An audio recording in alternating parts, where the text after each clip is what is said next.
경기도 깊숙한 산골 마을 성산리의 새벽이 밝아오고 있었습니다. 안개가 천천히 걷히며 산등성이 위로 떠오르는 해가 한옥 기와지붕을 따스하게 비추기 시작했습니다. 마을 어귀 작은 교회에서 울려 퍼지는 새벽기도 종소리가 고요한 계곡을 가득 메웠습니다. 박민호는 차가운 온돌 바닥에서 눈을 떴습니다. 23살의 그는 깡마른 체구에 거친 손을 가진 청년이었습니다. 낡은 이불을 젖히고 일어나 마당으로 나섰습니다. 서리가 내린 땅이 발바닥을 차갑게 만들었지만 그는 개의치 않았습니다. 이미 몇 년째 반복되는 일상이었기 때문입니다. 아버지 박종수 씨는 허리병으로 누워 계셨고 어머니 이순자 씨는 아버지를 돌보느라 밤잠을 설치셨습니다. 고등학생인 여동생 수진이는 아직 잠들어 있었습니다. 민호는 조용히 세수를 마치고 낡은 작업복으로 갈아입었습니다. 주머니에서 작은 성경책을 꺼내 잠시 펼쳐 읽었습니다. 여호와를 앙망하는 자는 새 힘을 얻으리니. 그는 이사야 40장 31절을 속으로 되뇌었습니다. 매일 아침 이 말씀이 그에게 힘을 주었습니다. 비록 앞이 보이지 않는 상황이지만 하나님께서 길을 열어주실 것이라 믿었습니다. 마을 건너편 김태식 씨 농장으로 향하는 길에 민호는 다른 마을 사람들과 마주쳤습니다. 대부분은 무표정하게 지나쳤습니다. 요즘 들어 마을 사람들의 시선이 곱지 않다는 것을 느끼고 있었지만 민호는 묵묵히 자신의 길을 걸었습니다. 김태식의 농장은 마을에서 가장 큰 규모였습니다. 넓은 논밭과 비닐하우스들이 줄지어 서 있었습니다. 민호는 새벽 5시부터 저녁 18시까지 일했습니다. 모내기부터 추수까지 농사일이라면 무엇이든 했습니다. 하루 품삯은 4만 원, 한 달에 120만 원 정도의 수입이 전부였습니다. 점심시간에 민호는 혼자 나무 그늘 아래 앉아 도시락을 먹었습니다. 보리밥에 김치와 된장찌개가 전부였지만 감사하며 먹었습니다. 다른 일꾼들은 따로 모여 앉아 이야기를 나누었지만 민호는 항상 혼자였습니다. 그는 도시락을 다 먹고 잠시 기도했습니다. 하나님 아버지, 오늘도 일할 수 있음을 감사합니다. 아버지의 병을 고쳐주시고 수진이가 학업을 잘 마칠 수 있도록 도와주세요. 저희 가정에 주님의 은혜가 임하기를 간절히 기도합니다. 해가 서산으로 기울어갈 무렵 민호는 마지막 일을 마치고 집으로 돌아왔습니다. 어머니가 저녁을 준비하고 계셨습니다. 간소한 식탁이지만 가족이 함께 둘러앉아 식사할 수 있다는 것만으로도 감사했습니다. 아버지는 여전히 허리 통증으로 힘들어하셨지만 가족들 앞에서는 괜찮은 척하려고 노력하셨습니다. 수진이는 교복을 입고 책상에 앉아 숙제를 하고 있었습니다. 민호는 동생의 머리를 쓰다듬으며 말했습니다. 열심히 공부해라. 오빠가 대학까지 보내줄게. 수진이는 미안한 듯 고개를 숙였습니다. 자신 때문에 오빠가 고생한다는 것을 알고 있었기 때문입니다. 밤이 깊어가자 민호는 작은 방에서 무릎을 꿇고 기도했습니다. 하루의 피로가 온몸을 짓눌렀지만 하나님 앞에 나아가는 이 시간만큼은 평안했습니다. 창밖으로 별들이 반짝이고 있었습니다. 내일도 같은 일상이 반복되겠지만 그는 하나님의 때를 기다리며 견뎌낼 준비가 되어 있었습니다. 한국의 전통적인 가족 문화에서 장남의 책임은 막중했습니다. 민호는 아버지가 쓰러진 이후 자연스럽게 가장의 역할을 떠맡게 되었습니다. 23살의 나이에 한 가정의 생계를 책임진다는 것은 쉬운 일이 아니었습니다. 매일 아침 김태식의 농장에서 일하는 것 외에도 민호는 틈틈이 다른 일거리를 찾았습니다. 건설 현장의 막일부터 마을 어른들의 농사일 도우미까지 몸으로 할 수 있는 일이라면 무엇이든 마다하지 않았습니다. 하지만 농촌의 일자리는 한정적이었고 수입도 그리 많지 않았습니다. 아버지의 허리병은 점점 악화되고 있었습니다. 마을 보건소의 진료로는 한계가 있었고 서울의 큰 병원에서 정밀 검사를 받아야 한다는 말을 들었습니다. 하지만 검사 비용과 치료비를 생각하면 막막했습니다. 한 번의 정밀 검사만 수십만 원이 들어간다고 했습니다. 수진이의 교육비도 부담이었습니다. 고등학교 등록금과 교재비, 급식비까지 매달 나가는 돈이 적지 않았습니다. 수진이는 항상 미안해하며 아르바이트를 하겠다고 했지만 민호는 단호히 거절했습니다. 공부가 내 일이야. 다른 건 생각하지 말고 열심히 해라. 마을 사람들 중에는 민호에게 조언을 하는 이들도 있었습니다. 젊은 놈이 왜 농촌에 묶여 있느냐. 서울로 올라가서 공장이라도 다녀라. 그게 가족을 위한 일이다. 하지만 민호는 고개를 저었습니다. 아픈 아버지와 어머니를 두고 서울로 갈 수는 없었습니다. 저녁이면 민호는 아버지와 어머니께 안마를 해드렸습니다. 거친 손으로 부모님의 어깨와 등을 주물러 드리며 하루 일과를 마쳤습니다. 부모님은 항상 미안해 하셨습니다. 네가 이럴 나이가 아닌데. 하지만 민호는 웃으며 대답했습니다. 괜찮습니다. 이것도 하나님이 주신 사명이에요. 실제로 민호는 이 모든 상황을 하나님의 뜻으로 받아들이려고 노력했습니다. 매주 수요일과 주일에는 마을 교회에 나가 예배를 드렸습니다. 작은 시골 교회였지만 그곳에서 만나는 하나님은 민호에게 큰 위로가 되었습니다. 목사님은 종종 민호의 상황을 알고 개인적으로 격려해 주셨습니다. 민호야, 하나님께서 너의 순종을 보고 계신다. 때가 되면 반드시 길을 열어주실 거야. 민호는 그 말씀을 마음에 새기며 하루하루를 견뎠습니다. 하지만 현실은 점점 더 어려워졌습니다. 아버지의 병은 나아지지 않았고 수진이는 대학 진학을 앞두고 있었습니다.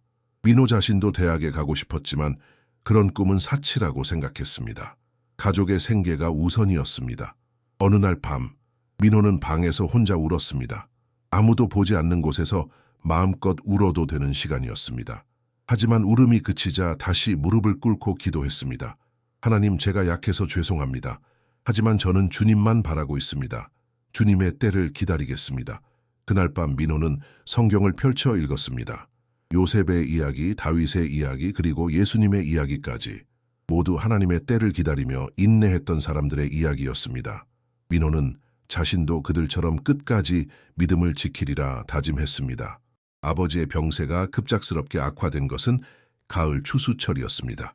평소보다 더 심한 허리 통증으로 아버지는 침대에서 일어날 수조차 없었습니다. 어머니의 얼굴은 걱정으로 가득했고 수진이는 학교에서 돌아와 아버지를 보며 눈물을 글썽였습니다. 마을 보건소 의사는 더 이상 지체할 수 없다고 했습니다. 서울대학병원에서 정밀 검사를 받으셔야 합니다. 허리 디스크가 심각한 상태로 보입니다. 수술이 필요할 수도 있어요. 의사의 말에 온 가족이 침묵에 빠졌습니다. 검사비만 해도 수백만 원, 수술비까지 합치면 1,000만 원이 넘는 금액이었습니다. 민호는 그날 밤 잠을 이룰 수 없었습니다. 온갖 방법을 생각해봤지만 마땅한 해결책이 떠오르지 않았습니다. 은행 대출을 받으려 해도 담보할 재산이 없었고 친척들에게 도움을 청하기에는 이미 여러 번 빌린 상태였습니다. 새벽 3시, 민호는 조용히 집을 나섰습니다. 마을 뒤편 산으로 향했습니다. 그곳에는 작은 기도처가 있었습니다. 교회 교인들이 개인적으로 기도하러 오는 곳이었습니다. 달빛 아래 산길을 걸어 올라가며 민호의 마음은 무거웠습니다. 기도처에 도착한 민호는 무릎을 꿇고 엎드렸습니다. 차가운 땅이 이마를 스쳤지만 개의치 않았습니다. 그는 마음속 깊은 곳에서 우러나오는 기도를 드렸습니다. 하나님 아버지, 저는 정말 막막합니다. 아버지의 병을 고치고 싶지만 방법이 없습니다. 돈도 없고 능력도 없습니다. 하지만 주님은 능치 못할 일이 없으신 분이라고 믿습니다. 민호는 눈물을 흘리며 계속 기도했습니다. 주님, 제가 조급해하지 않겠습니다. 제 때가 아닌 주님의 때를 기다리겠습니다. 비록 지금 당장 길이 보이지 않아도 주님께서 예비하신 길이 있다고 믿습니다. 그 순간 민호는 마음속 깊은 곳에서 뭔가를 결단했습니다. 하나님, 저는 주님의 때를 기다리겠습니다. 아무리 어려워도 아무리 답답해도 주님만 바라보겠습니다. 이것이 저의 약속입니다. 기도를 마치고 산에서 내려오는 길에 민호는 이상하게 마음이 평안해졌습니다. 상황은 전혀 달라지지 않았지만 하나님께 모든 것을 맡겼다는 확신이 들었습니다. 집에 돌아와 아버지를 바라보며 민호는 조용히 말했습니다. 아버지, 걱정하지 마세요. 하나님이 길을 열어주실 거예요. 며칠 후 뜻밖의 소식이 들려왔습니다. 서울에 사는 먼 친척이 아버지의 병 소식을 듣고 치료비 일부를 도와주겠다고 연락을 해온 것입니다. 많은 금액은 아니었지만 최소한 검사는 받을 수 있는 정도였습니다. 민호는 이것을 하나님의 첫 번째 응답으로 받아들였습니다. 하지만 그때 민호는 알지 못했습니다. 이것은 시작에 불과했고 앞으로 훨씬 더 큰 시험이 기다리고 있다는 것을, 그리고 그 시험을 통해 하나님은 민호의 믿음을 더욱 깊게 만들어가고 계신다는 것을 말입니다. 아버지를 서울병원에 모시고 가는 날 민호는 다시 한번 산 기도처에서 기도했습니다. 주님, 주님의 뜻이 이루어지기를 원합니다. 제가 조급해하지 않고 끝까지 주님의 때를 기다릴 수 있도록 도와주세요. 서울에서 돌아온 지 일주일 후 민호에게 청천벽력 같은 일이 일어났습니다. 아버지의 검사 결과는 다행히 수술까지는 필요 없었지만 장기간의 물리치료가 필요하다는 진단을 받았습니다. 치료비 부담은 여전히 무거웠지만 그래도 희망이 보였습니다. 그런데 그날 오후 김태식이 농장 사무실에서 민호를 불렀습니다. 평소와 달리 표정이 매우 어두웠습니다. 민호야, 너 창고에서 쌀 훔쳐간 거 맞지? 갑작스러운 질문에 민호는 깜짝 놀랐습니다. 예? 무슨 말씀이세요? 민호는 진심으로 당황했습니다. 김태식은 책상을 탁 치며 소리를 질렀습니다. 아직도 발뺌하려고? 어젯밤 창고에서 쌀 2포대가 없어졌어. 열쇠는 나하고 너만 가지고 있었잖아. 민호는 억울함에 목이 메었습니다. 정말 아닙니다. 저는 그런 일 하지 않았습니다. 하지만 김태식은 듣지 않았습니다. 그럼 누가 했다는 거야? 너 아버지 병원비 때문에 돈이 급하니까 그런 거 아니야. 결국 김태식은 민호를 마을 광장으로 끌고 나갔습니다. 마침 장날이어서 사람들이 많이 모여 있었습니다. 김태식은 큰 소리로 외쳤습니다. 여러분, 이 박민호라는 놈이 우리 창고에서 쌀을 훔쳐갔습니다. 순간 광장이 조용해졌습니다. 모든 사람들의 시선이 민호에게 집중되었습니다. 민호는 얼굴이 화끈거렸습니다. 한국 사회에서 공개적으로 도둑으로 몰린다는 것은 견디기 어려운 수치였습니다. 아닙니다. 민호가 간신히 목소리를 냈습니다. 저는 정말 그런 일 하지 않았습니다. 하지만 김태식은 계속 소리쳤습니다. 증거도 다 있어. 너 말고 누가 열쇠를 가지고 있었겠어. 마을 사람들은 수군거리기 시작했습니다. 저 집 형편이 어려우니까 아버지 병원비 때문에 그런 거 아닐까? 평소에 조용해 보였는데 민호는 귀가 먹먹해지는 것을 느꼈습니다. 이장님이 나서서 상황을 정리하려 했습니다. 자, 이런 일은 차근차근 알아봐야 할 일이니까. 하지만 김태식은 흥분하여 계속 소리쳤습니다. 뭘 더 알아봐요. 증거가 뻔한데. 민호는 그 순간 산에서 했던 약속을 떠올렸습니다. 하나님의 때를 기다리겠다고 한 약속을 말입니다. 억울함에 반박하고 싶었지만 마음속 깊은 곳에서 들려오는 음성이 있었습니다. 조용히 견뎌라. 내가 너의 억울함을 알고 있다. 민호는 고개를 숙였습니다. 저는 정말 하지 않았습니다. 하지만 더 이상 변명하지 않겠습니다. 하나님이 저의 억울함을 아시니까요. 그 말에 일부 사람들은 더욱 의심의 눈초리를 보냈습니다. 하나님 타령하는 걸 보니 더 수상하네. 민호는 더 이상 말하지 않고 그 자리를 떠났습니다. 뒤에서 들려오는 수군거림과 비웃음을 참아내며 집으로 향했습니다. 집에 도착한 민호는 방에 들어가 무릎을 꿇었습니다. 눈물이 쏟아졌습니다. 억울함, 분노, 절망이 한꺼번에 밀려왔습니다. 하지만 그는 기도했습니다. 하나님, 정말 어렵습니다. 하지만 저는 주님의 때를 기다리겠습니다. 제 억울함을 풀어주시는 것도 주님의 때에 맡겨드립니다. 그날 밤부터 마을 사람들의 시선이 달라졌습니다. 어떤 이들은 노골적으로 피했고 어떤 이들은 수근거렸습니다. 민호 가족 전체가 마을에서 왕따가 되어버린 것입니다. 하지만 민호는 묵묵히 참았습니다. 하나님의 때를 기다리며 말입니다. 굴욕을 당한 지 2주가 지났습니다. 마을 사람들의 차가운 시선은 여전했고 민호는 김태식의 농장에서도 쫓겨났습니다. 새로운 일자리를 찾아 마을 이곳저곳을 돌아다녔지만 도둑으로 낙인 찍힌 사람을 고용하려는 곳은 없었습니다. 그런 어느 날 오후 민호는 집 앞 텃밭에서 배추를 가꾸고 있었습니다. 비록 돈벌이는 되지 않지만 가족이 먹을 채소라도 직접 기를 수 있다면 도움이 될 것이라 생각했습니다. 땀을 흘리며 잡초를 뽑고 있는데 누군가 그의 이름을 불렀습니다. 민호 씨 맞나요? 돌아보니 60대 정도로 보이는 낯선 어르신이 서 있었습니다. 단정한 옷차림에 온화한 인상을 가진 분이었습니다. 민호는 급히 손을 털고 일어나 인사했습니다. 네, 저는 박민호입니다. 어떻게 오셨나요? 어르신은 미소를 지으며 자신을 소개했습니다. 저는 이병철이라고 합니다. 서울에서 내려왔어요. 혹시 잠깐 이야기할 시간이 있을까요? 민호는 의아했지만 어르신을 집 안으로 모셨습니다. 이병철 씨는 거실에 앉아 민호 가족을 따뜻한 눈으로 바라봤습니다. 아버지의 안부를 묻고 수진이의 학업에 대해서도 관심을 보였습니다. 그리고 조심스럽게 말을 꺼냈습니다. 민호 씨, 요즘 마을에서 어려움을 겪고 있다고 들었습니다. 민호는 당황했습니다. 누구에게서 들으셨나요? 이병철 씨는 천천히 대답했습니다. 저는 몇 주 전부터 이 마을에 머물고 있어요. 어떤 일들이 일어나는지 다 지켜봤습니다. 이병철 씨는 계속해서 말했습니다. 저는 사람을 보는 눈이 있다고 자부합니다. 오랜 세월 사업을 하면서 많은 사람들을 만났거든요. 민호 씨, 당신은 절대 그런 일을 할 사람이 아니에요. 그 말에 민호의 눈에 눈물이 맺혔습니다. 오랜만에 듣는 믿음의 말이었습니다. 고맙습니다. 하지만 저는 그냥 하나님의 때를 기다리고 있습니다. 이병철 씨는 민호의 말에 깊이 감동받는 것 같았습니다. 하나님의 때를 기다린다. 참 좋은 말씀이네요. 저도 크리스천입니다. 하나님께서 당신을 통해 큰 일을 하실 것 같은 예감이 듭니다. 그날부터 이병철 씨는 자주 민호네 집을 방문했습니다. 아버지의 약값을 지원해주기도 하고 수진이에게는 참고서를 사다 주기도 했습니다. 민호는 처음에는 부담스러워했지만 이병철 씨의 진심을 느낄 수 있었습니다. 어느 날 이병철 씨는 민호에게 자신의 이야기를 들려주었습니다. 저는 젊었을 때 이 마을 출신이었어요. 가난한 농부의 아들로 태어나서 맨손으로 서울에 올라갔죠. 하나님의 은혜로 사업에 성공해서 지금은 농업기술회사를 운영하고 있습니다. 민호는 놀랐습니다. 이병철 씨가 성공한 사업가라는 것은 전혀 예상하지 못했습니다. 그런 분이 왜 이런 시골 마을에? 이병철 씨는 웃으며 대답했습니다. 나이가 들어가니 고향이 그리워졌어요. 그리고 무엇보다 하나님께서 제게 주신 복을 나누라고 하시는 것 같았습니다. 특히 정직하고 성실한 젊은이를 찾고 있었는데 민호 씨를 보면서 바로 이 사람이구나 하는 확신이 들었어요. 민호는 이병철 씨의 말을 이해하기 어려웠습니다. 저는 그저 평범한 농촌 청년일 뿐인데요. 이병철 씨는 고개를 저었습니다. 아니에요. 당신이 보여준 효도 정신, 가족에 대한 책임감, 그리고 억울한 상황에서도 굽히지 않는 신앙. 이런 것들이 바로 제가 찾던 덕목들이에요.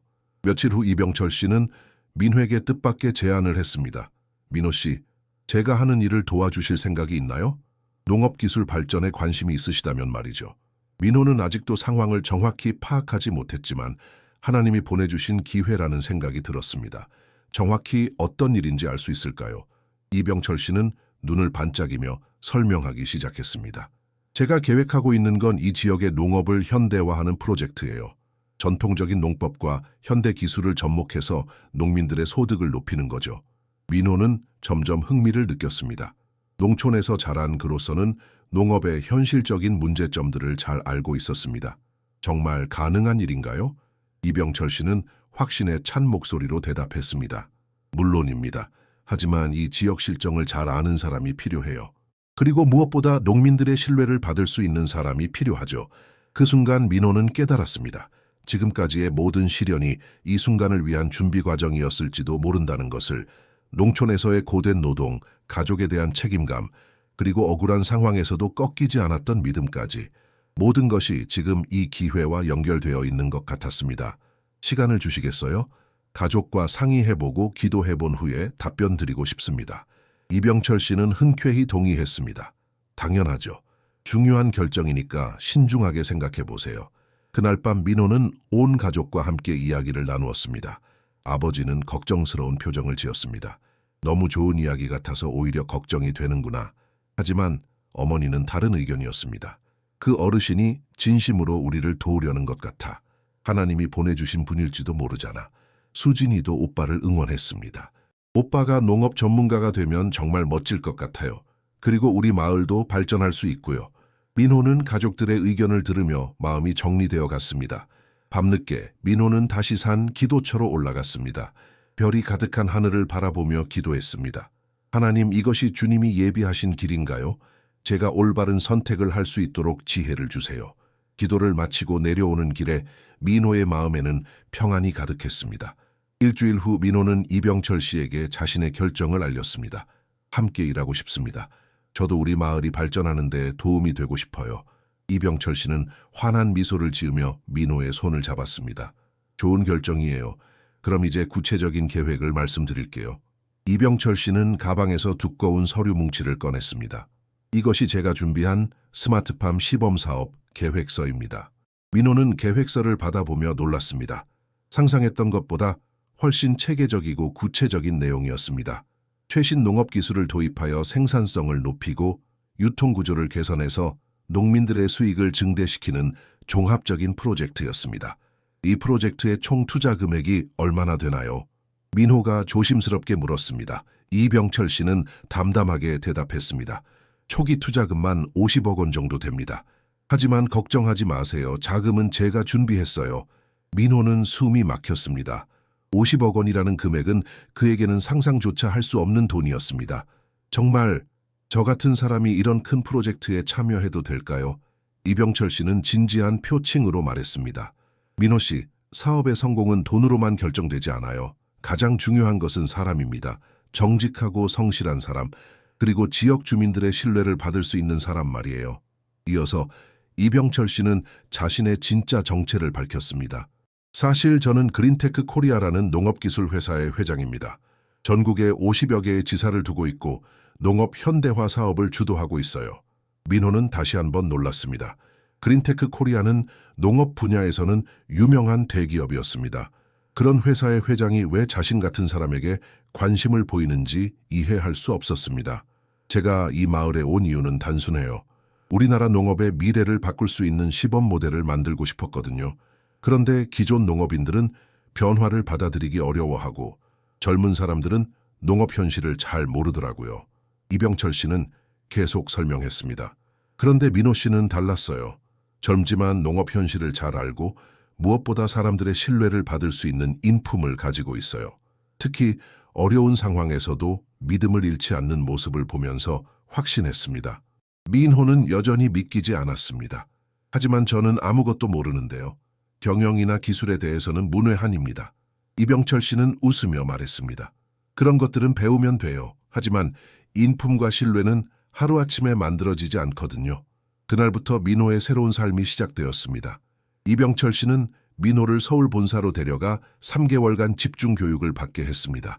최신 농업기술, 경영학, 컴퓨터 활용법까지 다양한 분야를 배웠습니다. 처음에는 모든 것이 어려웠습니다. 고등학교만 졸업한 민호에게 대학 수준의 교육 내용은 벅찼습니다.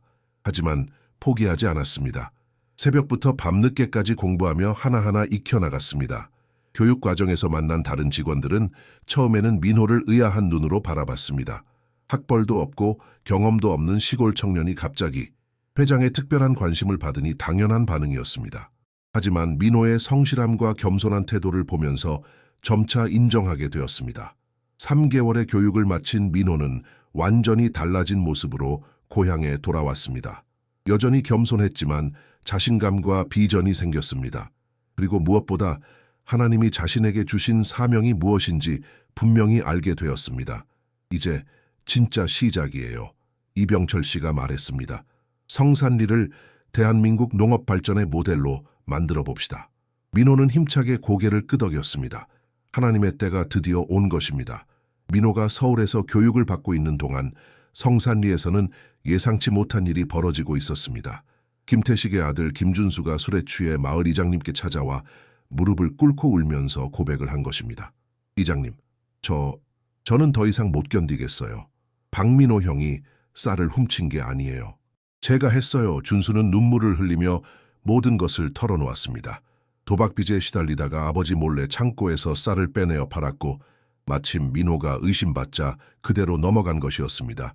이장님은 충격을 받았습니다. 그럼 민호는 완전히 억울한 거였구나.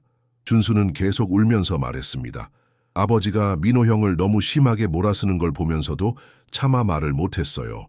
하지만 양심이 너무 아파서 소식은 순식간에 마을 전체로 퍼졌습니다. 민호를 의심했던 사람들은 부끄러워했고 특히 김태식은 충격과 분노로 말을 잇지 못했습니다. 자신의 아들이 거짓말을 하고 무고한 민호를 도둑으로 만들었다는 사실을 받아들이기 어려웠습니다. 며칠 후 민호가 고향에 돌아왔을 때 마을 분위기는 완전히 달라져 있었습니다. 사람들은 민호를 보면 죄송하다는 표정을 지었고 어떤 이들은 직접 사과하러 찾아왔습니다. 가장 먼저 찾아온 사람은 김태식이었습니다. 평소 당당했던 모습과는 달리 완전히 기가 죽어 있었습니다. 민호네 집 앞에서 무릎을 꿇고 큰절을 올렸습니다. 민호야, 아저씨가 정말 잘못했다. 너를 도둑으로 몰아쓰고 마을 사람들 앞에서 망신을 주고 정말 용서할 수 없는 일을 했어. 김태식의 목소리는 떨리고 있었습니다. 민호는 김태식을 일으켜 세우며 말했습니다. 아저씨, 일어나세요. 저는 진작에 다 용서했어요. 하나님께서 모든 것을 합력하여 선을 이루게 하신다고 믿고 있어요. 김태식은 민호의 관대함에 더욱 죄송해했습니다. 네가 이렇게 너그럽게 용서해주니 내가 더 부끄럽다. 보상을 해줘야 하는데. 민호는 고개를 저었습니다. 그런 건 괜찮습니다. 대신 앞으로 서로 도우며 살아가요. 마을 이장님도 공식적으로 민호에게 사과했습니다. 민호야, 우리가 너를 제대로 보호해주지 못해서 미안하다. 앞으로는 이런 일이 없도록 하겠다. 민호는 겸손하게 받아들였습니다.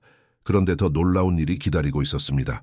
이병철 씨가 공식적으로 성산리 스마트팜 프로젝트를 발표한 것입니다. 마을 회관에서 열린 설명회에는 온 마을 사람들이 모였습니다.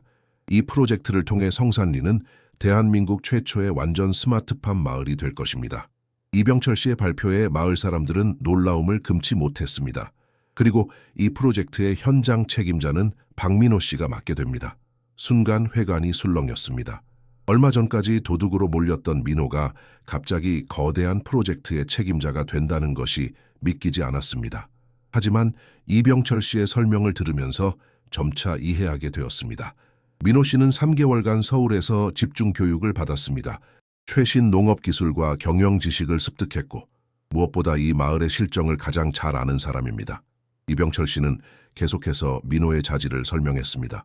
그리고 가장 중요한 것은 신뢰입니다. 어려운 상황에서도 정직함을 잃지 않는 사람, 가족을 위해 희생할 줄 아는 사람, 그런 사람이어야 여러분의 신뢰를 받을 수 있을 거라고 생각합니다. 마을 사람들은 점차 고개를 끄덕이기 시작했습니다. 김태식도 일어서서 말했습니다. 민호가 맞습니다. 이 마을에서 민호만큼 믿을 만한 청년은 없어요. 제가 보장합니다. 그날부터 민호에 대한 마을 사람들의 시선이 완전히 바뀌었습니다. 의심과 냉대가 존경과 기대로 변했습니다. 하지만 민호는 교만해지지 않았습니다. 모든 것이 하나님의 은혜라는 것을 잊지 않았습니다. 그날 밤 민호는 다시 산 기도처에 올라갔습니다. 하나님 정말 감사합니다. 주님의 때가 이렇게 완벽할 줄 몰랐어요. 이제 제가 받은 은혜를 마을 사람들과 나누며 살겠습니다. 2년이 흘렀습니다. 성산리는 완전히 새로운 모습으로 변해 있었습니다. 최첨단 스마트팜 시설들이 들어서고 농민들의 소득은 3배 이상 증가했습니다. 전국 각지에서 견학을 오는 사람들로 마을이 활기를 띠었습니다. 민호는 이제 그린테크 코리아의 이사로 승진했고 성산리 지사의 책임자가 되었습니다. 하지만 여전히 겸손한 모습이었습니다. 매일 아침 일찍 일어나 마을을 돌아보며 농민들과 대화하고 문제가 생기면 즉시 해결하려고 노력했습니다. 아버지의 병도 완전히 나았습니다.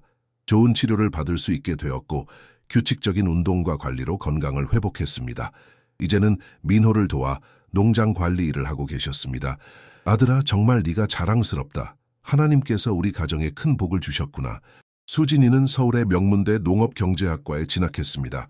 오빠의 영향을 받아 농업 발전에 기여하고 싶다는 꿈을 갖게 된 것입니다. 오빠, 저도 졸업하면 오빠처럼 농업 발전을 위해 일하고 싶어요. 가장 큰 변화는 민호 자신에게 일어났습니다. 1년 전 인근 마을의 초등학교 교사인 김은영 씨와 결혼했습니다.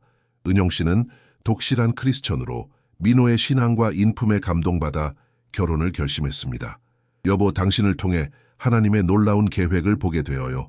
정말 하나님의 때는 완벽하신 것 같아요. 은영 씨는 항상 민호를 격려하며 함께 기도했습니다. 마을에는 새로운 교회도 건축되었습니다. 민호가 자신의 첫 보너스로 건축비를 기부한 것입니다. 현대적인 시설을 갖춘 교회에는 마을 사람들뿐만 아니라 인근 지역 주민들도 모여들었습니다. 주일 예배에서 민호는 종종 간증을 했습니다. 2년 전 저는 도둑으로 몰려 절망의 나락에 있었습니다. 하지만 하나님의 때를 기다렸더니 이렇게 놀라운 일들이 일어났습니다. 회중들은 민호의 간증에 깊이 감동받았습니다. 특히 어려움을 겪고 있는 젊은이들에게는 큰 희망이 되었습니다. 여러분, 아무리 어려운 상황에 있어도 포기하지 마세요. 하나님의 때는 반드시 옵니다. 김태식도 완전히 변했습니다. 아들 준수를 도박치료센터에 보내고 자신도 교회에 나오기 시작했습니다. 민호에게 진심으로 회개하고 이제는 가장 든든한 동역자가 되었습니다. 민호야, 내가 너에게 저지른 일을 생각하면 지금도 부끄럽다. 하지만 네가 용서해주고 오히려 나를 도와줘서 정말 고맙다. 김태식은 진심으로 감사해 했습니다. 어느 일요일 예배 후 민호는 이병철 회장님과 함께 마을을 걸었습니다. 회장님, 그때 저를 어떻게 믿고 이런 기회를 주셨어요? 이병철 회장은 미소 지으며 대답했습니다. 민호 씨, 저는 사람을 보는 눈이 있다고 했잖아요. 하지만 정확히 말하면 하나님께서 보여주신 거예요.